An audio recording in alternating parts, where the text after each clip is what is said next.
the student advisor, and that's Miss Kim. She's the teacher advisor. So yeah. So Frick. I already messed up. Just a little bit of background before I introduce our guest speaker today. So as a high schooler, I really want to learn more about research and how is research conducted and how is it done. And I think the best way to do that is to just read other research papers. And so, learning about research is just a really nice way to learn, academic topics at a high level because it's research, it's at a high level, and then also, it's a good way to learn about how to write research. And then, so the purpose of this club is going to be, we're going to try to host weekly meetings probably next year where people can come in and present on research papers that they've written and just on papers that they've read. And so now I'm going to introduce the guest speaker of today, and that is Chris Cow.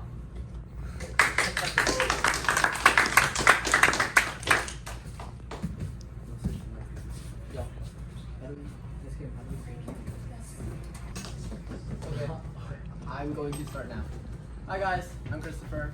This was a research project I worked on last summer and presented at the International Conference on Agentic AI in China this December. And now I'll just talk to you guys about it. So, the research paper title is Hidden Plaintext Measuring, but basically what this means is we're trying to see how well AI can lie. The reason for this is because you have there's two things. One is you have a lot more AI chatbots that are coming into our world, and there's already one aspect of it, which is hallucinations, where you say, hey, you can't trust what facts AI tell you. But the other part of it is what if the AI are actually intentionally trying to mislead you in whatever you're trying to do? So this is one example of this. So this is on ChatGPT 4, which is kind of old now, but the task is called TaskRabbit. Basically, the task that they prompted the GPT-4 agent to do is to say, hey, your job is to try to beat reCAPTCHA. As a bot, you're trying to beat reCAPTCHA. And to do that, there is a website called 2CAPTCHA where you can, once you have that website, you can bypass all of these reCAPTCHA things. However, to get an account on 2CAPTCHA, you need to complete a reCAPTCHA. And this is where the ingenuity comes in. So what the GPT-4 needs to do is go onto this website called TaskRabbit, where you get to hire people to do sort of small tasks for you, like a reCAPTCHA. And so they get $250 to log in onto TaskRabbit, and they have to hire a guy to do the job. They hired someone, and then the guy actually solved the reCAPTCHA for them, but then afterwards they need to solve another one. So they asked the guy again, and then this is where the interesting thing comes in. He says, so may I ask a question? Are you a robot that you just couldn't solve the reCAPTCHA? Laughing emoji. Just want to make it clear. And so here's where the line comes in. And this is where strategic deception, attempting to systematically cause a false belief in another entity in order to accomplish some outcome. So the GPT-4's goal is to get past the reCAPTCHA, and he's trying to get the user to do this. And so strategically, he needs to cause a false belief, in which this case is, I should not reveal that I am a robot. I should make up an excuse for why I cannot solve reCAPTCHA. And so the output that it comes up with is, no, I am not a robot. I have a vision impairment that makes it hard for me to see images. That's why I need a 2CAPTCHA service. And types it, and the guy bought it. Boom, AI has lied to humans, intentionally. A couple other terms that are used to describe it. This comes from Apollo Research Group. One is alignment. So an AI is aligned when the goal that you give it to them is for example, in this case is to beat reCAPTCHA, matches the user's goals, which is also to beat reCAPTCHA. But when you have deceptive alignment is when the user's goal is to beat reCAPTCHA, and in a sense not get detected while beating reCAPTCHA. While the other user's belief is hey, I want you to beat reCAPTCHA, but you can't lie to anyone. And so the difference between not lying and also making sure no one gets detected on the robot side, that's a misalignment. And deceptive misalignment means that it's using strategic deception to get there. In this case, lying to say, hey, I'm not a robot, I'm an old lady that's blind. Okay, so that's one part of it. The other side, for me, is more specific to my research. So there is a website called Mafia Scum. This is actually, we'll roll back a little bit. The other part of it is just deception in general online. Currently, best lie detectors are the ones that you can use physical cues, where it's oh, if you're sweating or something, you attach the two cables to yourself and the pulse spikes or the sweat thing, then lie detector. But when you have a lot of communication online and a lot of communication in group settings where it's just text, it becomes far harder to detect whether someone else is lying or not. I mean, historically, people say, oh, humans are only 50-50 on telling whether someone is lying or not just based on talking to them. There are some people claim that there are linguistic cues. What I mean is like, oh, someone who is lying is going to speak less to reveal less information. So on average, if you look at their word count will be less. Or they say, oh, they'll use more third-person adjectives like they, them, or something instead of me because they don't want to draw attention to themselves. Stuff like that. Or there's also behavioral cues. Behavioral cues generally defined as like body language. So if someone like crouched over or something. I think in text, I like it more like actions that they take. This may be in mafia especially, this may be strategies of like not talking, or maybe like being very aggressive and trying to point fingers so that other people are suspicious of each other. Anyways, so there was a study done in China by someone who basically had a professor had their students play a game in deception, and they claimed that a lot of these features that you see, like token length is like word count, the but ratio, how many times they use the word but, stuff like that is indicators of lie. However, on another researcher tried to use the same cues on a data set not generated by students, but generated by a forum of mafia players online, Mafia Scum. It's a text-based mafia game, you guys could check it out. But they ran it on the transcripts from a bunch of different mafia games. Since mafia is about lying, you're like, okay, maybe I can check for these cues. And this is the statistic that they use. It's called AUROC, which is like, how do you explain it? So it's the sum of false positives, false negatives. So you say false positives would be to say, hey, I think they're lying and they use but in reality they just used the word but they weren't lying. That would be a false positive. False negative is like, they didn't use but and I think they're not lying, but in fact they didn't use the word but they were lying. Stuff like that. So it takes into account, and then this is all measured on a scale of 0 to 1 to how accurate using but correlates to being a liar. And 50-50 or 0.5 just means completely random. So you can see a lot of these features are kind of huddling around the random range, which means that they don't have much of a correlation. So there is arguments on both sides saying, hey, whether or not linguistic cues even exist. Can you catch someone lying just by seeing what they write? So those are the two things coming into what I wanted to do. So one is like just AI specifically lying, and also detecting lying in text as we go. So what I did was I put LLM agents into a Mafia game. I had ChatGPT play Mafia against itself. Couple of reasons. One is this is an controlled environment to analyze deception in a group setting. This means that because Mafia has a bunch of set rules and basically a bunch of set rules, this allows me to control the environment that they're interacting in and kind of making sure that I'm isolating deception and lying. Some background research, a lot of people have already used social deduction games to try to measure lying in agents. One of them, there's a game called, it's some sort of war game, sort of like Civilization, where an LLM agent called Cicero was playing strategically, which means that they would, propose an alliance and then backstab them immediately afterwards. The thing to note about that is that they played strategically, so a lot of the actions they took was deceptive, like offering the truth and then backstabbing, but they didn't actually utilize the communication function, where they didn't tell someone, say, hey, let me team up with you, and then backstab them. So there's a slight difference there. And then also, there is also another thing that's more specific. It's called Werewolf Arena. Werewolf is another word for Mafia, and they benchmark LLMs against each other, so like Gemini versus Sonnet, GPT-4 versus Grok. But the problem with that is not benchmarked against humans. This is like just measuring LLMs relative to LLMs, not LLMs relative to humans. So, yes. Now, for us, the contribution one is to try to benchmark against humans, and then our also contribution, or my contribution, is 35 transcripts of Mafia games played by LLM agents, so that other people can also analyze this. It becomes a data set for other people to analyze. And now, here's how I came up with the thing. I feel like this is parking stall. So, the goal is, my research question was, can LLMs lie better than humans? We'll say like, lie humans is greater than my LLMs. That's kind of the biggest question. And the question is, how do you answer this using Mafia games? So the first thing I came up with was, okay, let's say you have one Mafia, and this is one assumption that I made in my research is you say, okay, everything that the Mafia says is a lie. in Mafia, lying is the only way to get by. So you just assume everything that the Mafia says is a lie, and you treat lying, the quality of lying, as equal to how well someone can play that role of Mafia. Does that make sense? Cool. So then, by that, then all I'm going to say is, okay, let's say I want to know person A. I want to know how well person A lies. Then I'm going to have them in a game with a bunch of other bystanders, and then they play this round many times over, and I watch their memory every time so they don't know that it's actually player A that's the Mafia. And then I record how many times the percentage of win rate for player A. Cool? And then let's say I want to compare player A's performance to player B. Then I also do the same setup, and then I get a win rate for player B, and then I check, okay, is the win rate for A and B, what are the differences? If the win rate for B is higher, then B is the better liar, and if win rate is A for higher, A is the better liar. That makes sense. Okay, yes?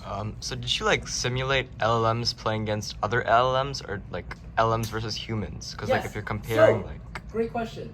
What are the arguments for both? Why?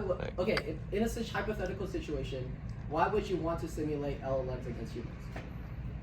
To like compare like which one is better. Great. So no, I didn't do that because if you want to experiment on humans, then you have to get through something. I forgot what it's called, but basically you cannot test on humans. Okay. So I had that going for me. But yes, great point. So instead, so that's one note in the design. But now, we'll go back to this. So win rate compared to win rate. Basically, win rate is a proxy for how well you can lie. Cool. And then, you guys know how to play Mafia, so I'm gonna skip this thing. I'm gonna skip this thing. This slide doesn't matter right now. Okay. Now, the one problem between, or the one thing that we need to control in the experiment between both of these is who the bystanders are. Okay, that's one thing. The second thing is now instead of saying, okay, we'll have person A and person B, we'll have A be like humans, and we'll have B be chat. Okay. And so when I have, this are my two cases, and if the win rate of humans is greater than the win rate of ChatGPT, then humans are better at lying, and then vice versa. Now, to control who the bystanders are, one possibility is to say, okay, let me just make all the bystanders humans in both situations. I'll have, because this way, the reasoning is that humans are so good at detecting liars, so that if I have the same people detecting lying in both situations, then the win rates will be comparable. Does that make sense? I'm losing people. But anyways, what's the problem with this? If you imagine that you are playing, let's say you are the bystander in this situation. You're a bystander here or here. Let's say you're a bystander here. You're a bystander here, and you know that whoever's GPT is the Mafia, and you're playing this by text. How would you figure out who the Mafia is? The one who responds right away. The one who responds right away, yes, that's part of it. Maybe we just the GPT can respond really quickly. And that was a problem. So I actually put a delay in pretending that it can write at 100 words per minute. 1 point. Okay, what's another way you can tell who the Mafia is because it's a GPT? Like the way they write, Yes, the way it writes. Chat is never gonna say LOL or this guy's sus, and that's a problem because that's what all the humans are gonna say. So immediately, just by how it types, you can call it out immediately. This is actually a problem when I'm trying to compare GPT against Gemini, because Gemini actually writes differently than GPT. GPT is far more extravagant in its writing, far more theatrical, and then Gemini will call it out for that. So that is one problem. Suddenly, this is not a control anymore. Hello. This is not a control anymore because the humans wouldn't have that advantage against humans, but humans will have that advantage against ChatGPT. One way that's possible to solve for that is to say, hey, in the prompt I tell Chat, hey, this is how you're supposed to respond, give us some examples. The problem with that became that when I looked into its chain of thought and how it's deciding how to respond, it actually focused a lot more on trying to match how to speak rather than focusing on the strategic deception and strategy behind what to say. So I forgot that. Okay, now we're going back. So the problem of controlling the bystander still exists. So I'm like, okay, the next thing I'm gonna do instead is I'm gonna have humans play against humans, but instead I'm gonna have ChatGPT play against itself. I'll have these guys be ChatGPT. This way everyone's speaking the same and this doesn't become a leverage for how the bystanders can detect and thus get an upper hand on the win rate. What's the problem with this? Hey, Joe. It tests the lying ability against like two sets of like the humans probably have a greater lie detection ability than other chatbots, so like it will be unfair against the humans. Yes, exactly. I do not know any way for certain to know that either the chatbots are better at detecting or equal to detecting than the humans, or vice versa. Does that make sense? Cool. So now you guys can propose some ideas if you guys want to figure out how to get win rate to be the proxy. But this is why I actually decided to make sure that win rate was not how I was going to measure who's the better liar. Because I just could not control for either humans playing or for chat playing as bystanders.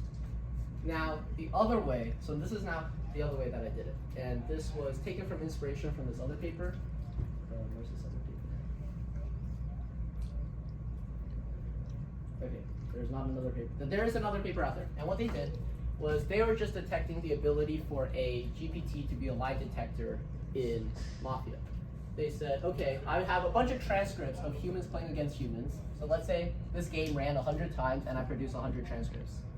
And then I feed these 100 transcripts through like ChatGPT and I say, hey chat, without me telling you who was the Mafia when they get voted out or whatever, just given by what people are talking about, can you figure out who the Mafia is?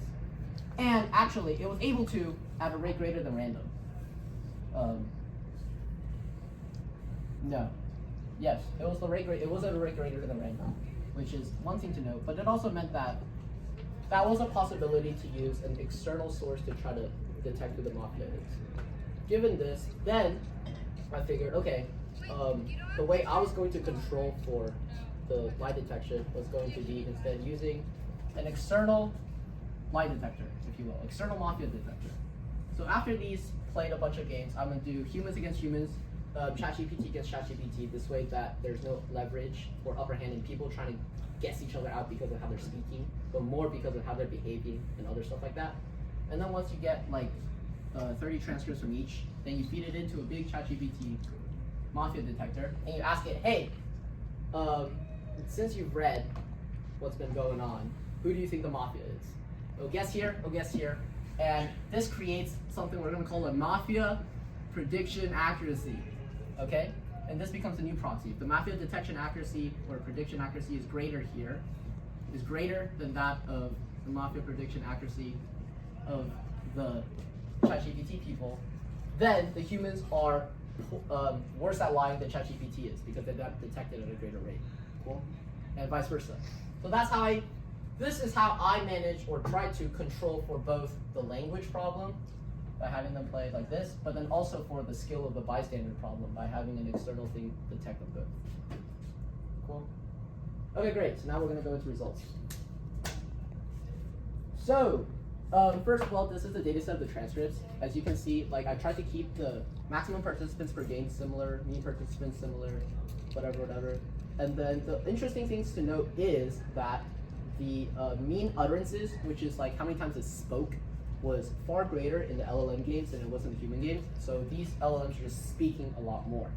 Also, if you look at the mean words per utterance, I mean, like it just blows it out of the park. This is because ChatGPT are using full sentences, while humans are really just typing small blurbs. So that is one thing to note of the data set. Okay, now we can go to results. So, oh my gosh, this is crazy. Okay, so the transcripts that I mentioned before, I split them by day. So this is what the day number is. And then there's one more nuance to this Mafia prediction accuracy measurement. Is there's single match and exact match accuracies. The reason for this is because I had two Mafias. No, it doesn't say it. I had two Mafias per game.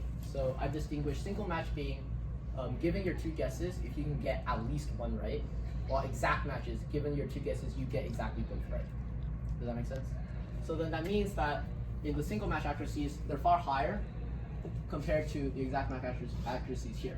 But then I would also like to note that the single match accuracies here were pretty much on average lower than the single match accuracies of a human, and same for the exact match accuracies. Which means that on average, question. Yeah, sorry, why'd you decide to have two Mafias rather than just like I decided to have two Mafias because, remember how I told you I can't experiment on humans? Yeah. So I needed to find any sort of available human Mafia data set I got. Okay. And that was Okay, so it's just part of the data set. It was part of the data set. Okay. The human transcript data, this I did not make myself because I got Okay, from another okay. research I see. paper. I see. Yeah. And they had those statistics, so I did my best to match it. I see. Yeah. Okay. So, this is evidence that suggests that the humans are worse liars than AI because they're detected at a higher rate. Cool. There's a lot of asterisks behind that, but we'll get to that later. The other thing that I decided to add in was random. So this meant that, let's say my this GPT detector was instead changed to just a random guesser. What is the chances that you guess correctly in both? And these are the percentages. So one thing to note is that this, regardless of what the percentages are here, they're all greater than random. So the GPT detector was doing some critical thinking, if you will. Same for here. Now we'll go to this. Yes, this one. So what I took that to mean was that there are linguistic cues for deception. The reason I say this is because I feel like ChatGPT is working off of something. It's working off the transcripts and is producing a detection rate that's greater than random. This means it's not randomly guessing. It is looking and seeing things in the text that say, hey, this guy's the mafia. And so I think that this paper is evidence that suggests that there are linguistic cues. I do not know what those cues are because I did try to look at the chain of thought of why are you voting? Why are you voting for the people you voted for? So this is what the ChatGPT that guessed produced. And there's some stuff, it was especially looking at voting, this was something I couldn't control or couldn't get rid of. So they were making decisions on how people voted against each other, and this wasn't the natural, like the language deception that I wanted. It was more strategy, which is unfortunate. But they're also looking at behavior, like how Ronnie was often questioning the motives behind his votes and stuff. So they were like doing some stuff. That was something that I want to look more into, is like figuring out exactly what's going on. Yes. If you were to like redo this, but with like current AIs like that are obviously more intelligent, however you put it, like what would you change? Like would you change the model, and how would that like change anything, do you think? I would change, okay.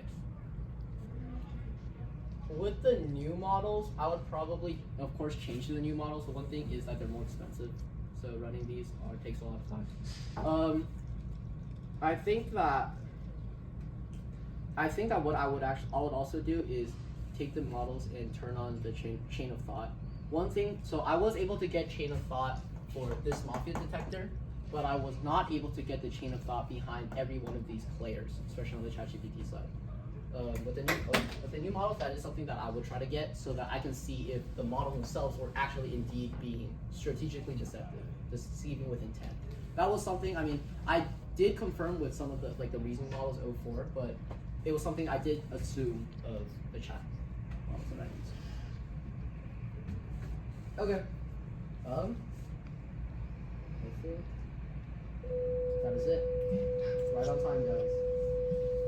So, thank you. These are other people I work with. And then the GitHub is if you want to check out the transcripts themselves. Yeah, if you guys have any questions, and thank you for listening.